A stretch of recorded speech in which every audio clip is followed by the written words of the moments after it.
अनुवाद एवं तात्पर्य श्रील प्रभुपाद के द्वारा। जो बिना हिचक के अबाध रूप से अपने हाथों में रथ का चक्र धारण करने वाले भगवान के चरण कमलों की अनुकूल सेवा करता है, वही इस जगत के सृष्टा की पूर्ण महिमा, शक्ति तथा दिव्यता को समझ सकता है।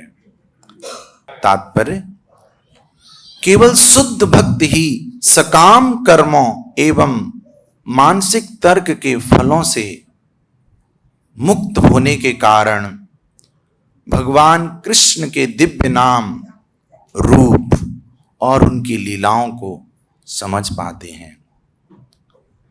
इन शुद्ध भक्तों को भगवान की अनन्य भक्ति से कोई व्यक्तिगत लाभ नहीं प्राप्त करना होता। वे बिना हिचक के भगवान की अनन्य सेवा करते हैं। इस सृष्टि में प्रत्येक प्राणी प्रत्यक्ष या अप्रत्यक्ष रूप से भगवान की सेवा कर रहा है। भगवान के इस नियम से कोई छूटा नहीं है। जो लोग भगवान के भ्रामक प्रतिनिधि द्वारा बाध्य होकर भगवान की अप्रत्यक्ष रूप से सेवा कर रहे हैं, वे भगवान की प्रतिकूल ढंग से सेवा करते हैं। किंतु जो उनके प्रिय प्रतिनिधि के निर्देशन में प्रत्यक्ष सेवा करते हैं, वे उनकी अनुकूल सेवा करते हैं। ऐसे अनुकूल सेवक भगवत भक्त ही होते हैं और वे भगवत कृपा से अध्यात्म के गुह्य क्षेत्र में प्रवेश कर पाते हैं। लेकिन मनोधर्मी सदा अंधकार में ही पड़े रहते हैं, जैसा कि भगवत गीता में कहा गया है। भगवान स्वयं शुद्ध भक्तों को उनकी निरंतर प्रेमा भक्ति के कारण साक्षात्कार के मार्ग की ओर ले जाते हैं। भगवान के धाम में प्रवेश करने का यही रहस्य है। वहां प्रवेश पाने के लिए सकाम कर्म तथा तर्क वितर्क की कोई योग्यताएं नहीं है। इस प्रकार भक्ति वेदांत तात्पर्य संपूर्ण हुआ। आप सभी ने ध्रुव महाराज का नाम सुना होगा। ध्रुव महाराज, जिनके पिता राजा उत्तानपाद, उनकी 2 पत्नियां थीं।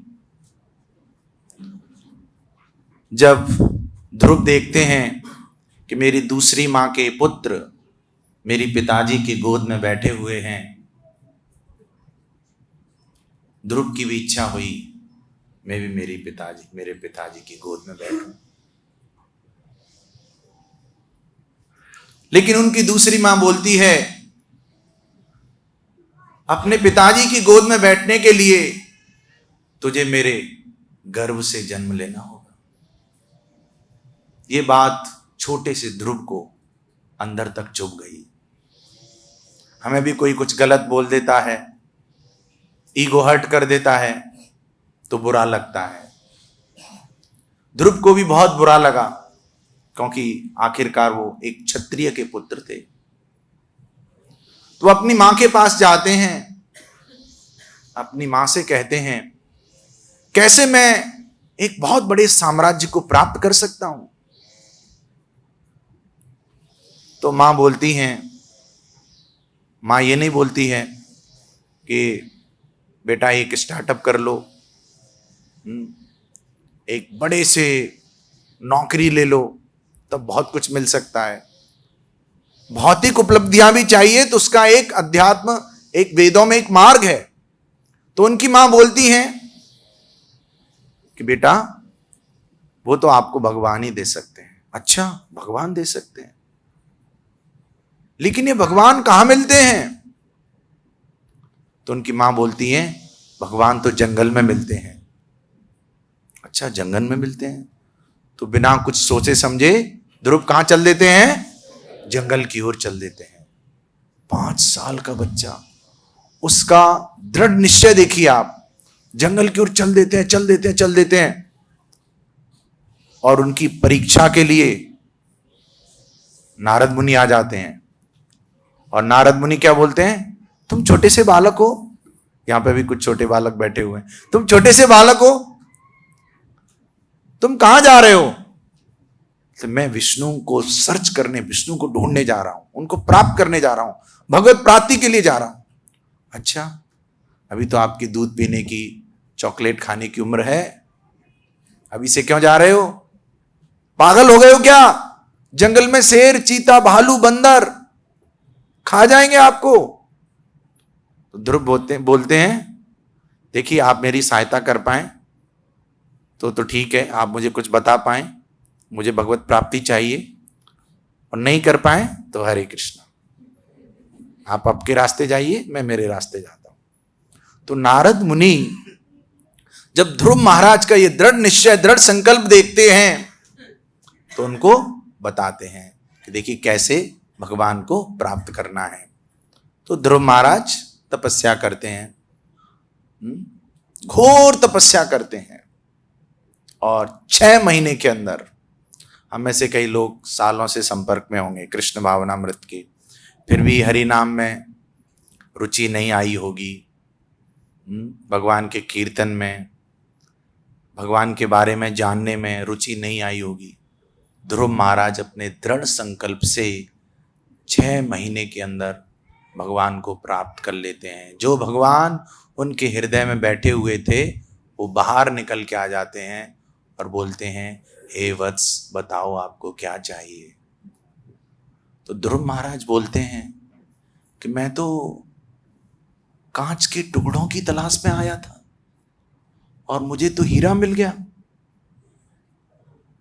मैं तो एक राज्य की प्राप्ति के लिए आपकी भक्ति कर रहा था, लेकिन जैसे ही मैंने आपके दर्शन किए,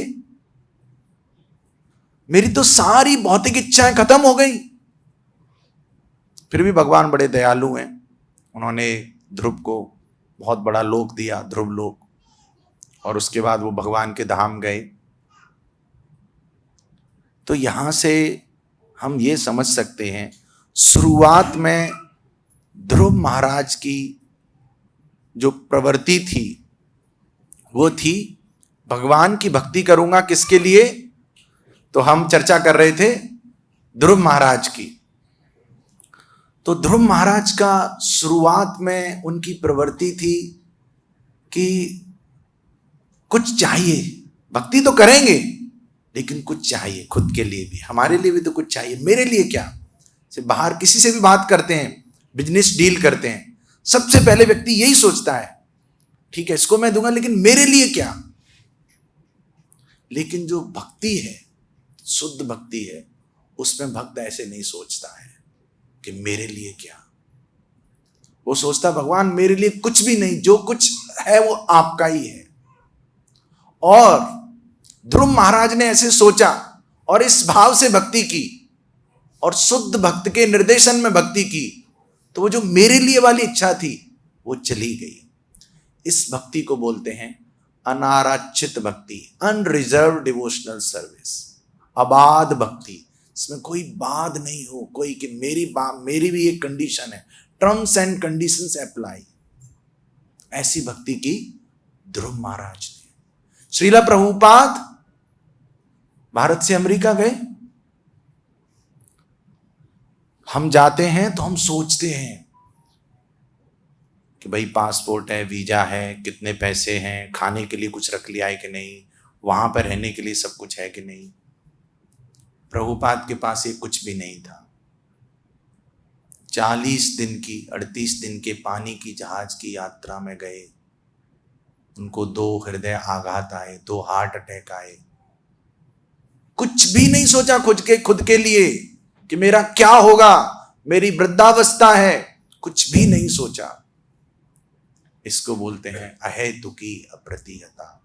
और श्रीमद् भागवत के पहले स्कंद में बताया गया है, सवे पुंसाम परो धर्मो यतोर भक्तिर अदोक्षजे अहेतुकी अप्रतिहता ये नात्मा सुप्रसिद्धति। सवे पुंसाम, जितने भी लोग हैं, ऐसा नहीं कि जो मैन है या वुमेन है, सब जितने भी लोग हैं, सवे पुंसाम परो धर्मो। कोई बोल सकता है प्रभुपाद तो शुद्ध भक्त हैं, ध्रुव महाराज तो शुद्ध भक्त हैं, उनको वैसी भक्ति करनी चाहिए, ठीक है। हम तो बद्ध जीव हैं, बहुत सारे काम हैं, हम तो गृहस्थ हैं, बहुत सारी चीज़ों से ग्रस्त हैं, तो हम वो नहीं कर सकते जो प्रभुपाद ने बोला है, जो ध्रुव महाराज ने किया है। लेकिन भागवत में क्या लिखा है? सवे पुंसाम परो धर्मो यतोर भक्ति यदोक्षजे अहेतुकी अप्रतिहता ये नात्मा सुप्रसिद्धति। वास्तव में ही आत्मा की शांति चाहिए तो सभी लोगों को अधोक्षज की, भगवान कृष्ण की, जो अपनी इंद्रियों से परे हैं, उनकी कैसी भक्ति करनी चाहिए? अहेतुकी, बिना किसी कारण के, अप्रतिहता, बिना रुके हुए। एक कंप्यूटर चलाते हैं, लाइट चली जाती है, एक यूपीएस लगा रहता है, अनइंटरप्टेड पावर सप्लाई। कंप्यूटर चलता रहेगा भले ही लाइट चली जाए, इसलिए तो यूपीएस लगाया है। ऐसे ही भले ही हेल्थ खराब हो जाए, भले ही नौकरी में कुछ उथल पुथल हो जाए, परिवार में समीकरण अच्छे नहीं हो, फिर भी अनइंटरप्टेड यूपीएस से चलती रहे, भक्ति चलती रहे, तब उस भक्ति को बोलते हैं शुद्ध भक्ति। अप्रतिहता, अनइंटरप्टेड, बिना किसी अपने व्यक्तिगत लाभ को लेकर जो भक्ति की जाती है। और भी हमारे शास्त्रों में ऐसी बहुत सारी कहानियां हैं। जब भगवान कृष्ण और उनके सखा वृंदावन धाम में खेल रहे थे, उनके सखाओं को भूख लगी, कृष्णा भूख लग रही है, तो कृष्ण सोचते हैं अच्छा अब क्या किया जाए, भूख लग रही है। कृष्ण को पता चला यहाँ पे जो ब्राह्मण हैं ये यज्ञ कर रहे हैं, तो इनसे कुछ मांग लेते हैं। तो कृष्ण गए कि मेरे दोस्तों को भूख लग रही है, कुछ दे दीजिए। बोलते नहीं, अरे ये तो यज्ञ में भोग चढ़ाया जाएगा, इसको कैसे दे सकते हैं। फिर कृष्ण गए उनकी पत्नियों के पास, ब्राह्मण की पत्नी, उन्होंने बोला जो भी दुनिया में चलेगा देख लेंगे, जो भी हमारे पति बोलेंगे वो देख लेंगे, आप तो ले जाओ। इसको बोलते हैं व्यक्तिगत के लिए कुछ भी नहीं सोचना। तो एक हमने एक प्रकार की भक्ति सुनी, अनारक्षित भक्ति, जिसमें निस्वार्थ भाव से हम भी अपने जीवन में देख सकते हैं। जब भी हम मंदिर से जुड़ते हैं, मंदिर में आते हैं, हमें खुद से पूछना चाहिए कि मेरा मंदिर आने का उद्देश्य क्या है। हालांकि भगवत गीता में ऐसा लिखा है कि 4 प्रकार के लोग मंदिर आते हैं, भगवान के शरण में आते हैं। आर्थो, अर्थार्थी, जिज्ञासु, ज्ञानी च भरतवर्षभ। जिनको पैसा चाहिए, जो दुखी है और जिसको ज्ञान की तलाश है, और एक जो वास्तव में ही जो जिज्ञासु है, जो जानना चाहता है, जो कृष्ण को प्राप्त करना चाहता है। तो 4 तरह के लोग आते हैं। तो हमें वास्तव में ही पूर्ण आत्म शांति चाहिए, तो हमें ये प्रश्न खुद से पूछना चाहिए कि हम कृष्ण बलराम के इस दरबार में आए हैं तो हमारा उद्देश्य क्या है। क्या हम कृष्ण बलराम की सेवा करना चाहते हैं? हमारा उद्देश्य क्या है? और ये भाव हमने अपने अंदर ला दिया तो जो प्रसन्नता, आत्म शांति जो उस स्तर पर मिलेगी, उसका कोई जवाब नहीं है, उसकी कोई तुलना नहीं है।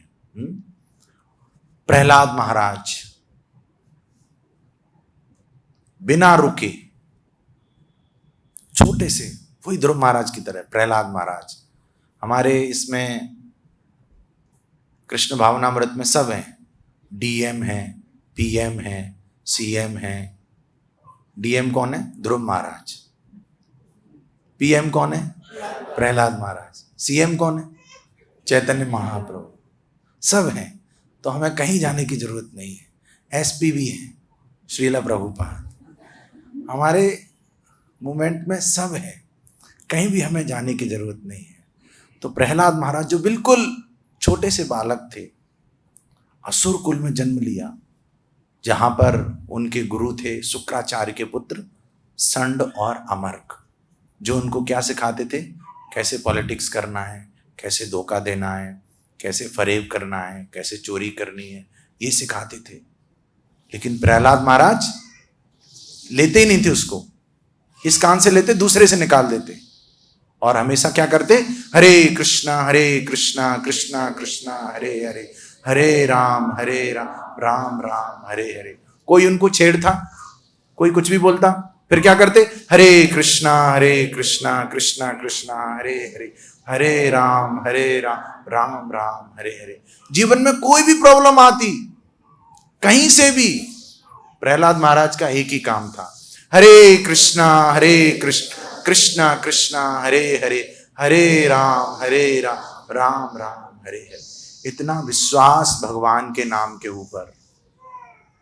तो पहली बार जब उनको बुलाया उनके पिताजी हिरण्यकशिपु ने कि तुमने क्या सीखा है बताओ, तो बोलता मैंने ये सीखा है, ग्रहात्म पातम ग्रह अंधकूपम, जो ग्रह मेदी होते हैं वो ऐसे कुएं में हैं जो अंधा कुआं है, उनको भौतिकता पे नहीं जाना चाहिए। दूसरी बार बुलाते हैं तो प्रहलाद महाराज बोलते हैं, श्रवणम कीर्तनम विष्णु स्मरणम पाद सेवनम अर्चनम वंदनम दास्यम साख्यम आत्म निवेदनम। इतना सुनते ही तो हिरण्यकशिपु ने गोदी से लेके नीचे पटक दिया कि ये बालक हमारे काम का नहीं है, रिजेक्टेड पीस है। और अपने सैनिकों को आदेश देते हैं मार दो इसको। प्रहलाद महाराज फिर भी परेशान नहीं हो रहे हैं, वो हमेशा हरे कृष्णा कृष्णा कृष्णा हरे हरे, हरे राम राम राम हरे हरे, हमेशा भगवान का नाम ले रहे हैं। तो प्रहलाद महाराज को पहाड़ से गिराया गया, हाथी के नीचे चला गया, हाथी के नीचे उनको डाला गया, तेल में उनको फ्राई किया गया। उनकी एक स्मार्ट बुआ जी भी थी, होलिका, बोले कि मैं जलती नहीं हूँ। वैसे तो पूरी दुनिया जलती है एक दूसरे से, वो बोली थी मैं जलती नहीं हूँ, ऐसा कैसे संभव है। तो मैं प्रहलाद को गोदी में लेके बैठ गई, वो बोल रही थी जो जलती नहीं वो जल गई। प्रहलाद को कुछ नहीं हुआ। क्या कारण था इसके पीछे, हरे कृष्णा कृष्णा कृष्णा हरे हरे, हरे राम राम राम हरे हरे, अनइंटरप्टेड, बिना रोके, निरंतर। तो ये जो भागवत में जो लीलाएं हैं, जो कथाएं हैं, ये साधारण नहीं है, यहाँ से हमें बहुत कुछ सीखना चाहिए। श्रीला प्रभुपाद हमेशा जब जलदूत में जा रहे थे, उस सॉन्ग में प्रभुपाद लिखते हैं कि भगवान जैसे आपको नचाना है वैसे नचाइए, मेरी पूरी श्रद्धा आपके नाम पर है, पूरी श्रद्धा आपके नाम पर है। तो यहाँ पर इस श्लोक में 3 प्रकार की भक्ति के बारे में बताए, अनारचित, अबाध्य, बिना रुके, और तीसरी है अनुकूल भक्ति। तीसरी भक्ति कौन सी है, अनुकूल भक्ति। हम भगवान कृष्ण की लीलाओं में देखते हैं, एक कंस हैं जिनको पता चला कि देवकी के 8वें पुत्र आपके वध का कारण बनेंगे, आकाशवाणी हुई। तब से कंस ने सोच लिया कि अब तो जो भी, पहले तो देवकी को ही मारना चाहा, ये दुष्ट ऐसे लोग ऐसे होते हैं। फिर वसुदेव ने थोड़ा उसको समझाया, भाई थोड़ा शांति रखो। फिर उनको जेल में बंद कर दिया और हर पुत्र को वसुदेव उनको देते रहे। और वो हमेशा, जब से उनको पता चला कि कृष्ण उनके काल का कारण बनेगा, हमेशा वो किसके बारे में सोच रहे हैं, कृष्ण के बारे में। कृष्ण कृष्ण चैंट नहीं कर रहे हैं, ही इज थिंकिंग, सोच रहे हैं कृष्ण के बारे में। हम भी तो यही बोलते हैं, मन मना मद भक्तो मद्याजी माम नमस्कुरु। भगवत गीता में लिखा है, मेरे बारे में सोचो, मुझे नमस्कार करो, मेरी पूजा करो, मुझे दंडवत करो। कंस कर तो रहे, फिर दिक्कत क्या है? कंस तो शुद्ध भक्त होने चाहिए। कोई बताएंगे क्या दिक्कत है? भाव अलग है, प्रतिकूल भाव से। जैसे आपको मौका मिला वैष्णव की सेवा का, तो प्रभु जी ने कहा कि थोड़ा जल पिला सकते हैं, बहुत गर्मी है, ठंडा जल पिला दीजिए। तो आप गरम गरम दूध लेके आ गए। अरे प्रभु जी, दूध जल पिएंगे आप? दूध पीजिए ना, गरम गरम दूध। अरे उनको जल चाहिए, आप दूध क्यों देना चाह रहे हैं? जल की जगह पे यदि आप दूध दे रहे हैं, वो हो गई प्रतिकूल सेवा। जो उनको चाहिए, जिस भाव से चाहिए वही देंगे, तो वो होगी अनुकूल सेवा। और वैसी सेवा किसने की? गोपियों ने। वो कहानी आपने सुनी होगी। एक बार भगवान कृष्ण के सिर में दर्द हुआ, द्वारका में थे, सारे हकीम वैद्य सबको बुला लिया, कुछ नहीं हो रहा है, सिर का दर्द जा ही नहीं रहा है। डिस्प्रिन, पैरासीटामोल, सब सारी दवाई दे दी, भगवान कृष्ण के सिर का दर्द नहीं जा रहा है। नारद मुनि भी आए, सब आए। फिर भगवान से पूछा, भगवान आप ही बताओ कौन सी दवा काम करेगी? तो बोलते हैं, जो कोई अपने चरणों की धूल मेरे सिर से लगाएगा, उससे मेरा सिर दर्द सही हो जाएगा। इस बात को सुनते ही तो सब द्वारकावासी जितने भी वो भक्त थे सब सहम गए। ऐसे कैसे? नरक में चले जाएंगे हम तो, कहीं के नहीं रहेंगे, घर के ना घाट के, कुछ भी नहीं होगा हमारा तो, कैसे भक्ति में आगे बढ़ेंगे? कोई भी तैयार नहीं है। तब भगवान कृष्ण ने कहा, आप में से कोई एक व्यक्ति ब्रजधाम चले जाइए और गोपियों से पूछिए कि ऐसी ऐसी समस्या है। तो वहां पे जाते हैं, गोपियों को पता चलता है, अरे कृष्ण के सिर में दर्द है, लो जमुना में जाके पैर गीले किए, रेत से लगा, लो भर भर के ले जाओ। कितनी ट्रॉली ले जानी है, कितने ट्रक ले जाने हैं? पूरी ट्रेन भर के ले जाओ। हम तो भले ही नरक में, हमारा कुछ भी हो, कृष्ण के सिर का दर्द सही होना चाहिए। ये गोपियों का भाव है। और चैतन्य महाप्रभु जो स्वयं कृष्ण हैं, उस गोपियों के भाव की उन्होंने प्रशंसा की है। तो हमें भी अपने जीवन में इन सिद्धांतों से कुछ सीखना चाहिए, अनुसरण करना चाहिए। अनुकरण करना एकदम से संभव नहीं है, इमिटेट करना, अनुसरण करना चाहिए। यदि गोपी 100% हैं तो हम 5% से तो कुछ शुरुआत करें, खाता तो खोलें, अपना जो भाव है भक्ति का उसको बदलें तो सही। जब हम जप करते हैं तो 1 माला की 2 माला हुई, माइंड इधर उधर गया, किसी का कॉल आ गया, पूरी जो प्राथमिकता है वो जप को नहीं दी हमने, प्राथमिकता किसी और को दे दी। एक तो ये है कि भक्ति इसलिए कर रहे हैं जीवन शांति से चलता रहे, कुछ दिक्कतें नहीं आए, सब कुछ ठीक ठाक रहे। दूसरा भाव हो सकता है, कुछ भी हो जीवन में, मुख्य प्राथमिकता है भगवान की भक्ति। तो 2 भाव हो सकते हैं। और आप बाहर से देखने में आपको तिलक भी लगा है, आपके कंठी माला भी पहन रखी है आपने, 16 माला जप भी कर रहे हैं आप, अध्ययन भी कर रहे हैं, सेवा भी कर रहे हैं, लेकिन जो भाव है, एक भाव तो ये हो सकता है, भगवान देखो ये सब इसीलिए कर रहा हूं कि सब कुछ ठीक चलता रहे, तो आप देख लेना, मतलब ऐसे।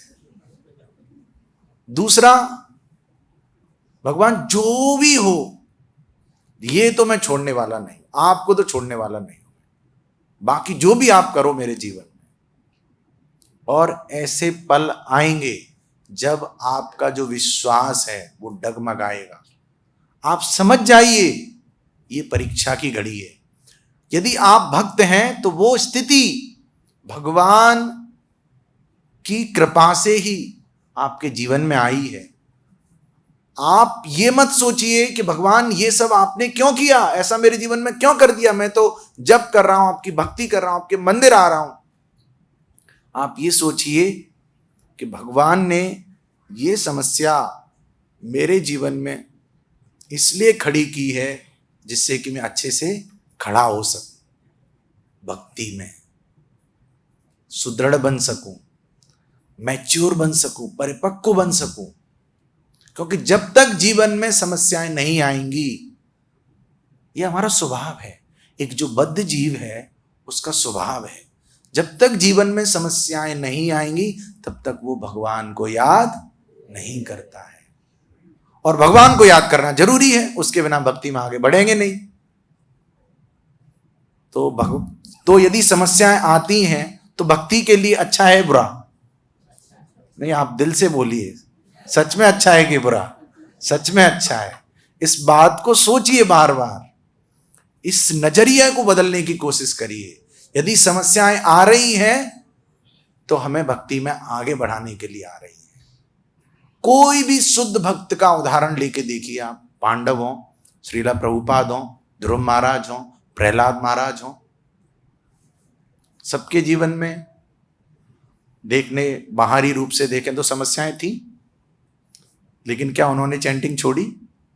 कभी चैंटिंग नहीं छोड़ी, कभी भी नहीं छोड़ी।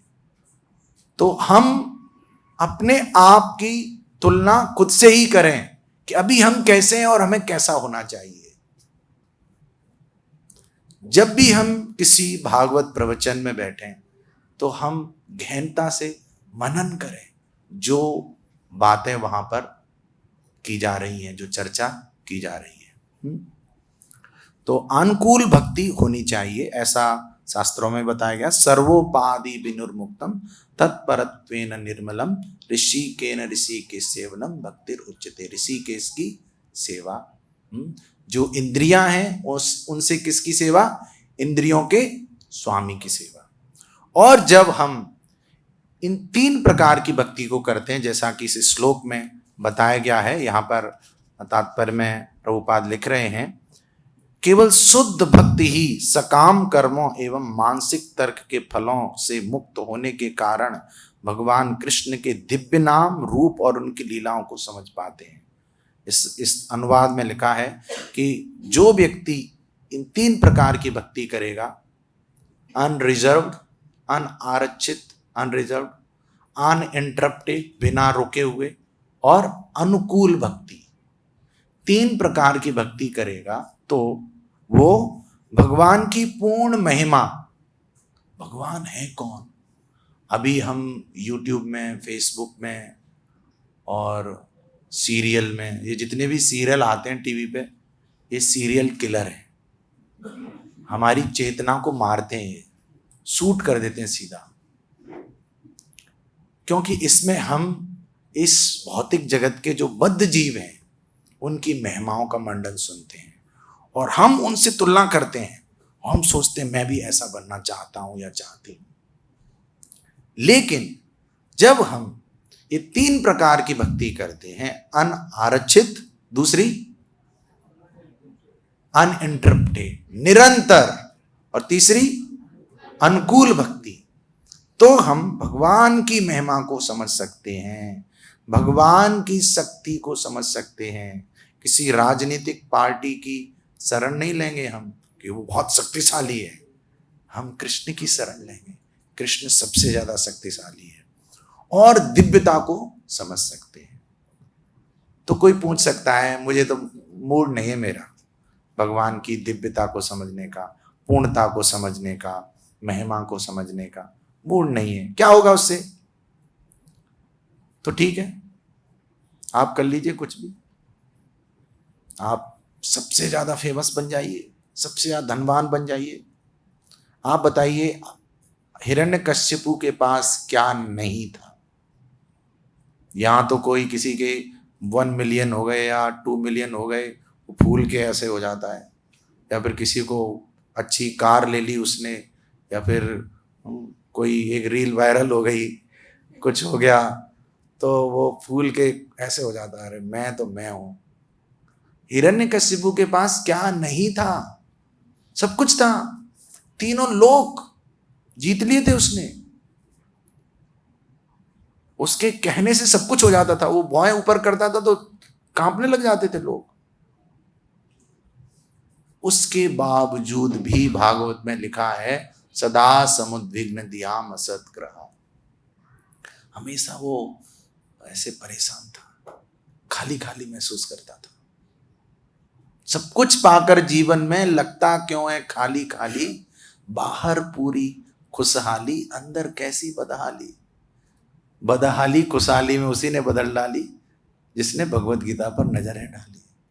तो भगवत गीता पर जब नजर डालेंगे, भगवत गीता को पढ़ेंगे, एक शुद्ध भक्त के द्वारा दिए गए ज्ञान को अनुसरण करेंगे, तब हम खुश हो पाएंगे। नहीं तो संभव नहीं है। सच बात है, सबसे बड़ी जो करेंसी है इस जगत में वो है हरिनाम करेंसी। बाकी सारी करेंसी रह जाएगी। ये रियल LIC है, जिंदगी के साथ भी ये बात, ये हरिनाम असली करेंसी है। जैसे जैसे बोलते हैं उनका निधन हो गया, शोक पत्रिका में क्या लिखा जाता है? निधन। वैसे कितना भी कमा लो धन, फिर भी शोक पत्रिका में क्या लिखेंगे? निधन निधन निधन। तो असली धन है गोलोकेर प्रेम धन हरिनाम संकीर्तन। जो हरिनाम संकीर्तन है वो असली धन है, इसको हमें समझना होगा। और इस तात्पर्य में और कुछ बिंदुओं पर चर्चा की गई है, वो है मन गढ़ंत विचार और सकाम कर्म। यदि हम फ्रूटिव एक्टिविटी सकाम कर्म, दो तरह के कर्म होते हैं, निष्काम और दूसरा सकाम कर्म। निष्काम मतलब भगवान बस मैं आपकी भक्ति करूंगा, मुझे कुछ नहीं चाहिए, और सकाम कमीशन, मुझे क्या मिलेगा। तो जो देवता हैं वो सकाम भक्त हैं और जो शुद्ध भक्त हैं वो निष्काम भक्त हैं। तो पूर्ण, अब जैसे कुछ भी, जैसे हिरण्यकशिपु ने तपस्या करना शुरू किया, इंद्र टेंशन में आ गई। उधर ध्रुव महाराज ने तपस्या, किसी ने भी जो बड़े बड़े, इवन विश्वामित्र मुनि ने तपस्या करना शुरू किया, इंद्र टेंशन में आ, क्योंकि उनका जो वो है चला नहीं जाए। ये होती है सकाम भक्ति। निष्काम भक्ति सब कुछ ले लो मेरा, बट जैसे बलि महाराज है, उन्होंने कौन सी भक्ति की? निष्काम। 2 कदमों में भगवान ने पूरा जो ब्रह्मांड है वो नाप लिया, और वो तीसरा कदम कहाँ पे रखूं? तो फिर भगवान ने फिर उनको बहुत कुछ दे दिया। तो कभी हम ये ना सोचें कि भगवान को सब कुछ दे देंगे तो हम तो, हमारा कुछ भी नहीं। जब आप भगवान को सब कुछ दे देंगे तब आप सबसे धनी हैं, असली रूप में धनी हैं आप। नहीं तो इस दुनिया में जो भी चीज है वो असली धन नहीं है। ये समझना, आत्मा का धन क्या है। भगवत गीता में सबसे पहले तो यही बताया गया है कि हम शरीर नहीं आत्मा है। तो हमें अपनी पहचान को समझना है और यह भी समझना है कि इसका धन क्या है। और एक इसमें बताया मन गढ़ंत विचार। कुछ भी यदि हम अपने मन से समझने का प्रयास करते हैं, अपनी बुद्धि से, भगवान, मुख्य रूप से अध्यात्म को, जैसे आप अपने बच्चों का कहीं एडमिशन कराते हैं तो आप देखते हैं कि स्कूल अच्छा है, एफिलिएटेड है कि नहीं किसी बिल्कुल गवर्नमेंट से, कैसी पढ़ाई होती है, सिस्टम पूरा अच्छे से समझते हैं आप उसको ज्ञान दिलाने के लिए। लेकिन जब आध्यात्मिक ज्ञान की बात आती है तो हम YouTube या टीवी में कोई भी स्वामी जी, महाराज जी जो बोल रहे हैं, बस उनको सुनना शुरू कर देते हैं और उनकी बातों को मानना शुरू कर। उससे पहले भी तो हमारा कर्तव्य है ना कि प्रामाणिक व्यक्ति कौन है। तद्विद्धि प्रणिपातेन परिप्रश्नेन सेवया उपदेक्ष्यन्ति ते ज्ञानम ज्ञानिनस् तत्व दर्शना। उस प्रामाणिक गुरु को ढूंढें, उनको शरण लें, उनकी सेवा करें और उनसे प्रश्न करें। तो आज के इस चर्चा में हम यही सीख पाए कि जब हम अनरिजर्व्ड, अनारक्षित, निरंतर, अनइंटरप्टेड एंड फेवरेबल, अनुकूल भक्ति करते हैं, तब हम भगवान की महिमा, भगवान की शक्ति और भगवान की दिव्यता को जान सकते हैं।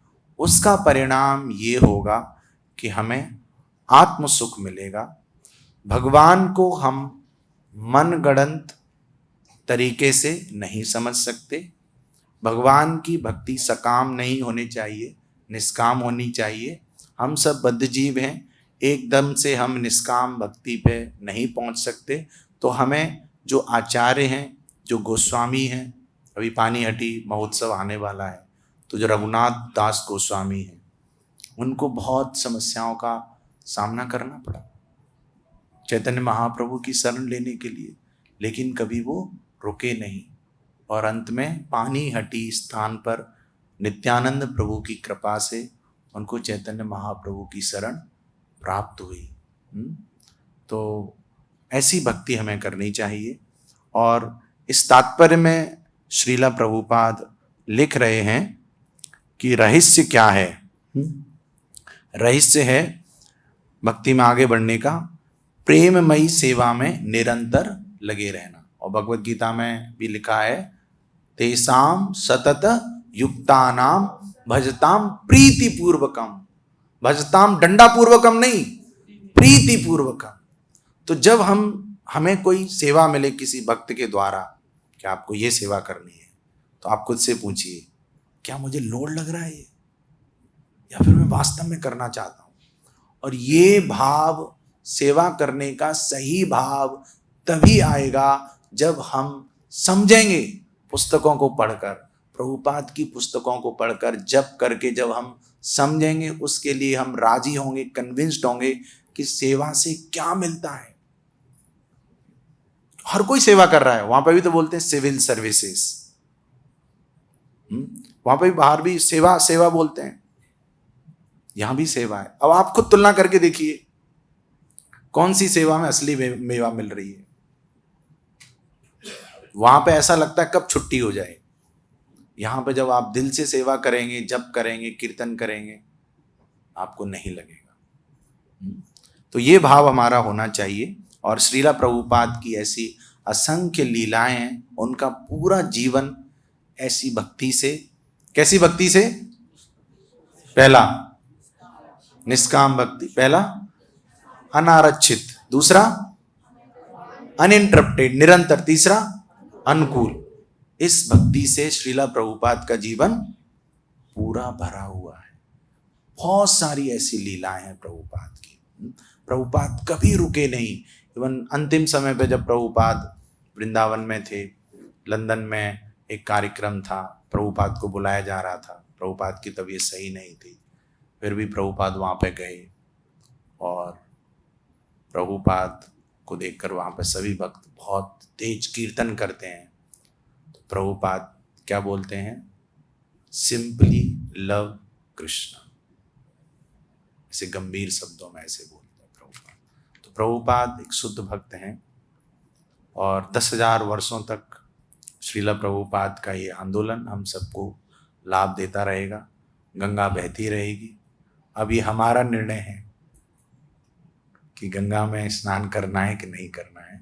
और अच्छा मौका है, आप सभी से हमारा अनुरोध है कि आप हरे कृष्ण महामंत्र के जप को प्रतिदिन अनइंटरप्टेड, यदि आपने सोच लिया कि ये 4 माला करके ही उठना है, तो 4 माला करके ही उठिए।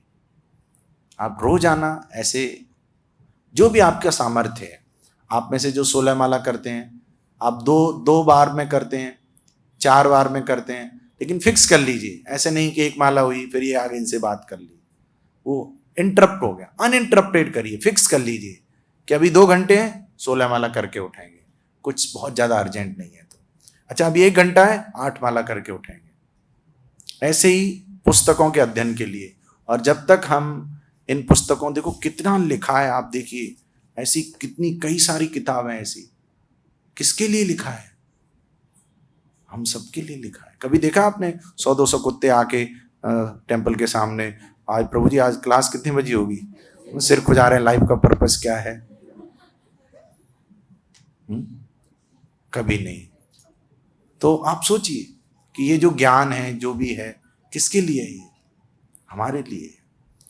तो आप एक बेबी स्टेप लीजिए। आप सब बड़े हैं तो बेबी स्टेप तो ले ही सकते हैं। आप एक समय निर्धारित कीजिए कि हम प्रभुपाद की पुस्तकों का अध्ययन, मैं तो कहूँगा कम से कम 5 लाइन, कितना छोटा है मैंने आपको वो दिया है, डेली 5 लाइन तो पढ़ेंगे ही पढ़ेंगे। और यदि आप 1 पेज पढ़ सकते हैं, 2 पेज, आप आपकी श्रद्धा के अनुसार आप आज निर्धारित करके जाइए कि इतना तो पढ़ेंगे ही पढ़ेंगे। मैं तो कहूँगा आप 1 लाइन भी डेली, लेकिन डेली मिनिमम उतना होना है। ऐसा भी नहीं होना 1 लाइन का बोला जिंदगी भर रोज डेली 1-1 लाइन पढ़ते रहे, ऐसा नहीं, ऐसा नहीं है। कम से कम आप माला के लिए भी और अध्ययन के लिए भी, हिंदी में, इंग्लिश में, जिस भाषा में आपको समझ में आता है आप उस भाषा में पढ़िए प्रभुपाद की पुस्तकों को। लेकिन आज निर्धारित करिए आप कि इतना तो पढ़ेंगे ही। ऐसा नहीं भगवत गीता पढ़ी है घर में लेकिन पढ़ी नहीं है, तो पढ़ी से कोई ज़्यादा मतलब नहीं। आप उसको पढ़िए, निर्धारित कर लीजिए इतना तो रोजाना पढ़ेंगे और इतने माला जप करेंगे और अनइंटरप्टेड करेंगे। यदि 2 माला एक सिटिंग में करना है तो 2 माला करके ही उठेंगे, बीच में डिस्ट्रैक्शन। इस छोटे से बहुत छोटा संकल्प है ये जो मैं आपसे अनुरोध कर रहा हूं, ये बहुत छोटा संकल्प है। इस संकल्प